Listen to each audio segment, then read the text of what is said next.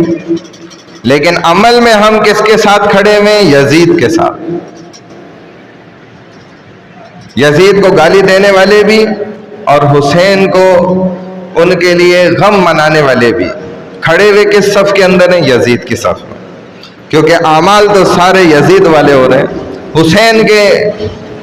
ذمے میں صرف آنسو آ گئے اور صف بندی ہماری کس میں ہوئی ہوئی ہے بھائی؟ یزید کے معاملات کے اندر صف بندی ہوئی ہوئی ہے، سارے کام یزید اور شمر کے ساتھ والے ہو رہے ہیں، عمر بن سعد کے ساتھ والے ہو رہے ہیں۔ تو محرم کا پیغام تو حقیقت میں کیا ہے کہ ظلم سے بچنا، چوری سے بچنا، نافرمانی سے بچنا، نماز چھوڑنے سے بچنا، سود سے بچنا، ہر گناہ سے اپنے آپ کو بچانا، جھوٹ سے بچانا، شراب، زنا کاری، اس سے بچانے کا پیغام اس کے اندر ہے۔ والدین کی نافرمانی سے بچنا، دھوکہ دینے سے بچنا۔ اگر یہ سب ہو رہا ہے تو آپ سمجھ لیں کہ حسین کے لیے صرف آنسو ہیں اور ہم کھڑے ہوئے یزید کی صف کے اندر ہی اور اپنے آپ کو دھوکہ دے رہے۔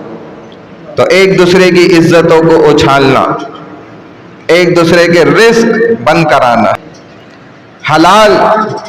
کمائی سے، یعنی حلال اللہ دے رہے ہیں اچھی خاصی، پھر بھی حرام کے پیچھے پڑ جاؤ اور حرام کے راستوں میں جو ہے نا چیمپئن بننا، آگے سے آگے بڑھنا۔ بتائیں، صبح و شام تک اللہ کے رسول صلی اللہ علیہ وسلم فرماتے ہیں جو شخص ٹھگتا ہے حلال روزی کمانے کے واسطے، اس کے تو سارے گناہ معاف کر دیے جاتے ہیں، اور در بدر روڈوں پہ پھر رہے اور حلال کے واسطے، لیکن حرام بھی لگا ہوا ہے منہ پر، تو سارا کچھ ضائع کر۔ یہ اس مہینے کا تقدس نہیں ہے۔ یہ اس کربلا کے واقعے سے ہمیں تعلیمات ہرگز نہیں ملتی جو کربلا کا، مختصراً چونکہ وقت کم ہے اس کے اعتبار سے۔ حضرت عثمان رضی اللہ تعالیٰ عنہ کے دور خلافت میں جب باغیوں نے ان کے گھر کا محاصرہ کیا تو حضرت حسن اور حسین رضی اللہ عنہما، ان دونوں کو حضرت علی رضی اللہ تعالیٰ عنہ کے حکم پر ان کے دروازے پر حفاظت کے واسطے پہرا دینے کے لیے کھڑا کر دیا گیا۔ پھر جب حضرت حسن رضی اللہ تعالیٰ عنہ نے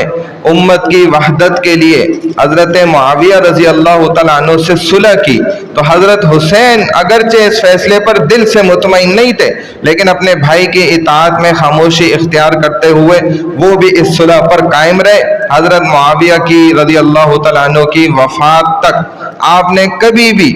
نقض عہد نہیں کیا، یعنی کہ اس وعدے کو نہیں توڑا، اور مدینہ میں مقیم بھی رہے۔ کہتے ہیں سن 60 ہجری میں حضرت معاویہ رضی اللہ تعالیٰ عنہ کی وفات کے بعد جب یزید تخت نشین ہوا، اور یہ جو یزید تخت نشین ہوا تھا، یہ آپ نہ سمجھیں کہ حضرت معاویہ نے کوئی خود سے ذاتی فیصلہ کر لیا اور ان کی نیت پر شک کرے۔ اگر ان کی نیت پر شک کیا جائے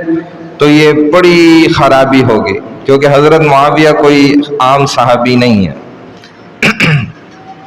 بس ایک بات ذہن میں رکھیں، آپ کو ساری بات سمجھ آ جائے گی کہ یہ وہ دور تھا کہ اب دیکھا جائے بڑے بڑے صحابہ دنیا سے جا چکے تھے اور اب قبائلی دور واپس لوٹ رہا تھا، اب قبائلی اصول چل رہے تھے۔ چنانچہ اسی وجہ سے انہوں نے اس معاملے کو عوام کی رائے کے مطابق جو ہے نا یزید کو گویا سونپ کر گئے، اور یزید کے اندر وہی چیزیں تھیں بہرحال۔ تو اس نے مدینہ کے گورنر ولید بن عتبہ کو خط لکھا کہ وہ حضرت حسین رضی اللہ تعالیٰ عنہ سے جبراً بیعت لے۔ آپ رضی اللہ عنہ کو جب گورنر کے پاس بلایا گیا تو آپ نے واضح کیا کہ مجھ جیسا شخص یزید جیسے شخص کی بیعت چھپ کر نہیں کر سکتا، اور نہ ہی یہ بیعت دین کے مفاد میں ہے۔ آپ رضی اللہ تعالیٰ عنہ کا یہ موقف تھا حقیقت میں کہ یزید کی بیعت حقیقت میں خلافت کے مروجہ اور اسلامی نبوی صلی اللہ علیہ وسلم کے اصولوں اور طریقوں کے خلاف ہے، اس لیے آپ نے اس سے انکار کر دیا اور اپنے خاندان کے ہمراہ مدینہ سے مکہ تشریف لے گئے۔ مکہ میں آپ رضی اللہ تعالیٰ عنہ نے قیام فرمایا اور اللہ کے گھر کی پناہ لی، لیکن یزید کے ظالمانہ نظام کے سامنے سر نہیں جھکایا۔ مکہ معظمہ میں قیام کے دوران اہل کوفہ نے آپ رضی اللہ تعالیٰ عنہ کو سینکڑوں نہیں ہزاروں خطوط لکھے، جن پر سرداروں کی مہریں بھی لگی ہوئی ہوتی تھی۔ ان کے دستخط، یہ مہر ہی اس بات کے لیے کافی ہوا کرتی تھی، تو جن میں بیعت کی درخواست بارہا لکھی گئی، یزید کے خلاف قیام کی دعوت دی گئی۔ آپ رضی اللہ تعالیٰ عنہ نے حالات کی تصدیق کی اور وہاں کے لوگوں کے جذبات دیکھے۔ یہ جانچنے کے لیے اپنے چچا زاد بھائی مسلم بن عقیل رضی اللہ تعالیٰ عنہ کو کوفہ روانہ کیا۔ جب مسلم بن عقیل کوفہ چلے گئے تو واقعی میں ہزاروں لوگوں نے بیعت کی، اور انہوں نے حضرت حسین رضی اللہ تعالیٰ عنہ کو پیغام بھیجا، بھئی یہاں تو حالات بالکل ٹھیک ہیں، آپ بھی آ سکتے۔ کہتے ہیں 80,000 لوگوں نے ان کے پہنچتے ہی بیعت کر لی۔ جب وہ مسجد میں نماز پڑھنے لگے 30,000 نے وہاں پہ آ کے بیعت کری۔ کہتے ہیں جب سلام پھیرا تو پیچھے کوئی بھی نہیں تھا۔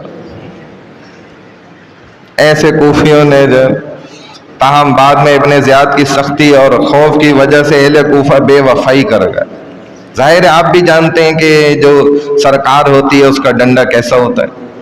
سختی اگر کرے۔ اب اگر ہم اس سختی میں مجبور ہو جائیں تو ہم گناہ گار ہیں، ہماری پکڑ ہوگی، پھر تو ہم سبھی کفر میں چلے گئے۔ اگر جو ہم بیٹھے ہیں کہ سارے سود کے نظام پہ چل رہے ہم، مجھ سمیت، میں صرف آپ کو نہیں کہہ رہا، اپنے آپ کو کہہ رہا۔ حضرت مسلم بن عقیل رضی اللہ تعالیٰ عنہ کو تنا چھوڑ دیا، جس کے بعد انہیں بے دردی سے شہید کیا گیا۔ حضرت حسین 8 ذی الحجہ 60 ہجری بروز منگل یوم ترویہ کو مکہ معظمہ سے کوفہ کی طرف روانہ ہوئے۔ یہی وہ دن تھا جب کوفہ میں حضرت مسلم بن عقیل نے خرچ کیا تھا۔ آپ رضی اللہ تعالیٰ عنہ کی روانگی کا مقصد اصلی امت محمدیہ کی اصلاح تھی۔ فسق و فجور کو ختم کرنا چاہتے تھے، غیر شرعی بیعت سے انکار کرنا چاہتے تھے۔ روانگی کے وقت حضرت عبداللہ بن عباس اور عبداللہ ابن عمر نے آپ کو کوفیوں کی بے وفائیاں یاد دلائیں اور سمجھایا کہ آپ کو وہاں نہیں جانا چاہیے، وہ حالات ہمیں سمجھ نہیں آتے ان کے، کوشش کی آپ کو روکا، لیکن آپ پورا مکمل عزم اور ارادہ کر چکے تھے اور اللہ کے فیصلے پر راضی ہو کر روانہ ہونے کے لیے تیار تھے۔ عبداللہ بن یقتر کی شہادت کی المناک جب خبر ملی، آپ رضی اللہ عنہ نے اپنے ساتھیوں کی طرف خطبہ دیا، انہیں متوجہ کر کے کہا کہ بھئی یہ دیکھو کوفہ کی جماعت نے ہمیں دھوکہ دے دیا ہے، اب لہذا اگر جو شخص یہاں سے بھی واپس جانا چاہتا ہے، اور میرا بھی ارادہ ہے کہ واپس چلے جانا چاہیے۔ لیکن مسلم بن عقیل کے جو بھائی تھے نا ادھر، انہوں نے کہا نہیں ایسا نہیں ہو سکتا، ہم عرب لوگ ہم تو اب بدلہ لیے بغیر جا ہی نہیں سکتے، لہذا اب آپ کو آگے چلنا پڑے گا۔ تو یہاں سے سمجھ لیں کہ نیت بھی بدل چکی ہے۔ اب نیت کیا ہو گئی آپ سمجھتے ہیں۔ اس موقع پر بہت سے اعرابی اور وقتی مفاد کے لیے ساتھ چلنے والے لوگ جو تھے وہ الگ ہو گئے، آپ کے ساتھ صرف وہی جانصار بچے جو حجاز سے آپ کے ہمراہ چلے تھے۔ مسلم بن عقیل کے بھائیوں نے بھی ثبوت خون کے لیے سفر جاری رکھنے پر اصرار کیا۔ کوفہ کے قریب اشراف نامی مقام پر آپ رضی اللہ تعالیٰ عنہ کا سامنا حر بن یزید تمیمی کے لشکر سے ہوا۔ اب یہ وہ لشکر تھا، ابن زیاد نے 1000 سوار دے کر اس کو آپ کا راستہ روکنے کے لیے بھیجا تھا۔ سخت گرمی تھی، یہ خود نڈھال ہو گئے، مرنے کے قریب تھے سارے اس کے لشکر کے لوگ پیاس سے، کیونکہ پانی نہیں مل رہا تھا۔ اور حضرت حسین نے وہی اپنے نانا کی روایت کو اور ان کے اخلاق کا مظاہرہ کیا اور کہا کہ بھائی نہ صرف فوجیوں کو بلکہ ان کے جو گھوڑے ہیں نا ان کو بھی پانی پلایا جائے۔ پھر کہتے ہیں کہ تقریباً کئی نمازیں ان کے حر لشکر نے آپ رضی اللہ تعالیٰ عنہ کی امامت میں پیچھے سجدے کیے ریت پر، کئی نمازیں ان کی اقتدا میں پڑھی ہیں۔ اور نماز کے بعد آپ نے حر کو کوفیوں کے لکھے ہوئے ہزاروں خط دکھائے، مہر ثبت ہوئے ہوئے کہ دیکھو یہ میں خود نہیں آیا، انہوں نے مجھے بلایا تو میں آیا ہوں، ان کے بارہا بلانے پر میں ادھر آیا ہوں، اپنی مرضی سے نہیں آیا، مجھے کوئی شوق نہیں تھا، لہذا اگر یہ سمجھتے ہو کہ میں تمہیں برا لگنے لگ گیا ہوں تو مجھے واپسی کا راستہ دو، میں چلا جاتا ہوں۔ 2 محرم الحرام 61 ہجری بروز جمعرات حضرت حسین رضی اللہ تعالیٰ عنہ کا قافلہ نینوی کے مقام پر پہنچا۔ اسی دوران ابن زیاد کا ایک قاصد حر بن یزید کے لیے خط لے کر آیا، جس میں حکم تھا کہ جیسے یہ میرا خط اور قاصد تم تک پہنچے حسین رضی اللہ تعالیٰ عنہ پر تنگی کر دو اور انہیں ایسے مقام یعنی کہ العورا پر اتارنے پر مجبور کرو جہاں نہ کوئی انہیں پناہ گاہ قلعہ ملے اور نہ پانی ملے۔ اب یہ نکلتا بچتا واپسی جاتے قافلے کو اس نے ایسے روکا ہے، حر نے، یہ بھی مجبور ہو گیا۔ کہ یزید کی حکومت ہے اور اس کے پیغام کو انکار نہیں کر سکتے، حتیٰ کہ اس نے تیسرا ایک اور اس میں آپشن دیا تھا، وہ بھی بتا دیں، حر نے آپ کو نینوی یا قادریہ جانے سے روک دیا اور اسی چٹیل میدان میں قیام پر مجبور کر دیا۔ آپ رضی اللہ تعالیٰ عنہ نے جب اس جگہ کا نام پوچھا تو بتایا یہ کہ اسے تو کربلا کہا جاتا ہے۔ تو آپ نے بولا، فرمایا کہ کرب یعنی کہ تکلیف اور بلا یعنی کہ آزمائش کی جگہ، آپ نے وہیں اپنے خیمے نصب کرنے کا حکم کیا اور ساتھیوں سے فرمایا کہ یہی ہماری شہادت کی جگہ ہے اور یہی ہماری سواریوں کے بیٹھنے کا مقام ہے۔ اگلے ہی دن یعنی 3 محرم کو عمر بن سعد بن ابی وقاص رضی اللہ عنہ 4000 کے لشکر کے ساتھ کوفہ سے کربلا پہنچے۔ آپ یہ ذہن میں رکھیں کہ بھئی حکومت ان کی نہیں ہے، حکومت اگلے کی ہے، وہ مجبور کر رہا ہے۔ اگر آپ کو مجبور کرتی ہے تو آپ مجبور ہو کے ایک کام کرتے ہیں، آپ پھر بعض صورتوں میں گناہگار نہیں بھی ہوتے، بعض صورتیں ایسی ہوتی ہیں کہ وہ کام کرنے سے منع بھی کر دیا جاتا ہے۔ عمر بن سعد ذاتی طور پر آپ رضی اللہ تعالیٰ عنہ سے جنگ کرنا ہی نہیں چاہتے تھے، بلکہ آپ کے مفاد کی خاطر اور صلح کی کوشش کر رہے تھے، لیکن ابن زیاد نے اسے 2 ٹوک پیغام دیا کہ حسین سے بیعت لو یا پھر ان سے جنگ کرو، ورنہ لشکر کی قیادت شمر بن ذل جوشن کے حوالے کر دو۔ ابن زیاد نے عمر بن سعد کو یہاں تک لکھا کہ حسین کے قتل کے بعد ان کے جسم پر گھوڑے دوڑائے جائیں کیونکہ وہ سرکش اور ظالم ہے، نعوذ باللہ۔ 7 محرم کو ابن زیاد کا حکم عمر بن سعد کو ملا کہ حسین رضی اللہ عنہ اور ان کے ساتھیوں کے درمیان پانی کی دیوار بن جاؤ اور انہیں ایک قطرہ بھی نہ چکھنے دو۔ اس حکم کی تعمیل میں عمر بن سعد نے عمر بن الحاج زبیدی کی قیادت میں 500 سواروں کو فرات کے ایک کنارے متعین کر دیا۔ پیاس کی شدت دیکھ کر یزیدی لشکر کے ایک شخص عبداللہ ابن حسین نے آپ کو پکار کر کہا، اے حسین، کیا تم اس پانی کو نہیں دیکھ رہے جو آسمان کی طرح چمک رہے؟ تم اس کا ایک قطرہ نہیں چکھ سکو گے یہاں تک کہ پیاسے شہید ہو جائے۔ 7 محرم ابن زیاد کے حکم پر عمر بن سعد کے لشکر نے فرات کے کنارے پہرا بٹھایا۔ حضرت حسین ان کے ساتھیوں کا پانی بند کر دیا۔ شدید گرمی میں معصوم بچے، خواتین پیاس سے تڑپ رہے ہیں، لیکن یزیدی لشکر نے ذرہ برابر رحم نہ کھایا۔ آپ رضی اللہ تعالیٰ عنہ نے بارہا دشمن کو اللہ اور اس کے رسول کا واسطہ دیا، لیکن ظالموں کا مطالبہ کیا تھا کہ صرف یزید کی بیعت کرنا۔ پیاس کی شدت میں آپ کے بھائی حضرت عباس رضی اللہ عنہ نے کچھ پانی لانے کا جرت کری، دشمن نے گھیرا تنگ کر دیا۔ کربلا پہنچتے ہی جب آپ کو اس زمین کا نام پتہ چلا، بس آپ فرمانے لگے یہی وہ جگہ ہے جدھر خون بہے گا اور شہادتیں ہوں گی۔ حضرت حسین رضی اللہ تعالیٰ عنہ نے جب 2 محرم 61 ہجری کو کربلا کی زمین پر قدم رکھا، وہاں محصور ہوئے، اپنے ساتھیوں اور اہل خانہ کو مختلف مواقع پر اہم وصیتیں فرمائی جن کا مقصد آنے والی آزمائشوں کے لیے تیار کرنا تھا۔ جب محاصرہ تنگ ہوا، دشمن کی بدنیتی واضح ہو گئی، تو آپ رضی اللہ تعالیٰ عنہ نے بخوشی واپس جانے کا اجازت بھی دی کہ جو جانا چاہتا ہے وہ واپس چلے جائے، مڑ جائے۔ بروز جمعہ یا ہفتے کی صبح نماز فجر کے بعد حضرت حسین رضی اللہ تعالیٰ عنہ اپنے مختصر لشکر کی سب بندی کی۔ آپ کے ساتھ کل 72 لوگ تھے، جن میں 32 سوار تھے، باقی پیادہ 40 تھے۔ آپ نے لشکر کے دائیں جانب زہیر بن قین اور میسرہ کو اور بائیں طرف حبیب بن مظاہرہ کو مقرر کیا، جبکہ لشکر کا جھنڈا اپنے بھائی حضرت عباس کے ہاتھ میں دیا۔ دشمن کے پیچھے سے اچانک حملے کو روکنے کے لیے گھڑا کھود کر اور اس میں لکڑیاں اور قصب سرکنڈے جو ہے وہ آگ لگا کے جلا دیے گئے کہ کہیں پیچھے سے حملہ نہ ہو سکے۔ اس موقع پر شمر نے آگ دیکھ کر گستاخی کرنے کی کوشش کی۔ مسلم بن اوسجہ نے اسے تیر مار کر وہیں پہ ہلاک کر دینا تھا، لیکن آپ رضی اللہ تعالیٰ عنہ نے منع کر دیا کہ میں جنگ کی ابتدا کرنا نہیں چاہتا، میری طرف سے کیوں ابتدا ہو۔ لشکر کی سب بندی کے بعد حضرت حسین رضی اللہ عنہ اپنی راحلہ اونٹنی منگوائی، اس پر سوار ہوئے، دشمن کے لشکر کے سامنے بلند آواز سے ایک فصیح و بلیغ خطبہ دیا جس میں آپ نے انہیں اللہ کا خوف دلایا، اپنی فضائل سنائے، نسب کا ذکر کیا، کوفہ کے ان سرداروں کے نام تک لے لے کے ایک ایک کے بیان کیا اور ان کے خطوط ظاہر کرے دکھلائے اور فرمایا کہ انہوں نے مجھ کو بلایا تھا۔ آپ نے فرمایا اے شبس بن ربعی، اے حجار بن ابجر، اے قیس بن اشعث، اے یزید بن حارث، کیا تم نے مجھے یہ خط لکھ کر نہیں بلوایا؟ یہ سارے منکر ہوئے، انکار کرنے لگ گئے۔ آپ تیار لشکر اب آپ کی طرف بڑھ رہے، ان لوگوں نے جھوٹ بولنا شروع کیا، جس پر آپ نے تعجب سے فرمایا بھائی سبحان اللہ، اللہ ہی کی ساری تعریف ہے، کیا تم نے نہیں لکھا تھا یہ سب مجھے؟ مزید آپ نے فرمایا اگر تم مجھے ناپسند کرتے ہو تو اب بھی تم مجھے موقع دے سکتے ہو، میں مدینہ یا مکہ کی طرف لوٹ جاؤں۔ لیکن قیس بن اشعث نے یزید کی بیعت پر اصرار کیا، جدھر سے بات پھر بہت زیادہ بگڑی اور یہیں سے یہ لڑائی کا سلسلہ شروع ہوا، جس میں آپ جانتے ہیں حضرت حسین رضی اللہ تعالیٰ عنہ کی شہادت ہوئی۔ لیکن اصل سبق کیا ملتا ہے کہ ہم نے اللہ کو ناراض نہیں کرنا ہے،